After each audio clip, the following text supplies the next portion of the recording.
నిన్న పోయిండు యూసఫ్ గూడకు. ఇప్పుడే మా కమలాకరన్ అంటుండే పక్కకెళ్ళి. యూసఫ్ కూడా కేవలం పిలిచినట్టే, అదే కొన్ని సన్మానాలు ఉంటాయి. ఎట్లా అంటే మన దండ మనమే తీసుకుపోవాలి, మన షాలు మనమే పట్టుకపోవాలి, అట్లే మనను కపెటోని కూడా మనమే కొంటపోయి బల్మీటికి మనది మనం సన్మానం చేయించుకొని ఆడికెళ్ళి రావాలి.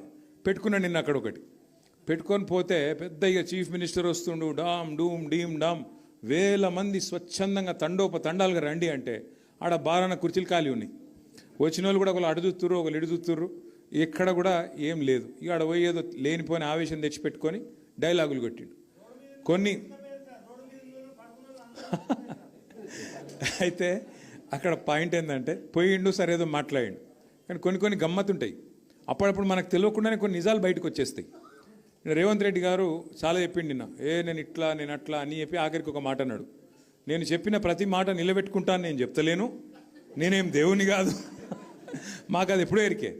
2 ఏళ్ళ కిందటే మొత్తం తెలంగాణ ప్రజలందరికీ అర్థమైపోయింది, నువ్వు ఏందో, నీ కథ ఏందో, నీ ఎత్తెంతో, నీ పొడవు ఎంతో అన్నీ తెలిసిపోయినాయి. ఇప్పుడు ఎవడు నమ్మేటోడు కూడా మార్కెట్లో లేడు.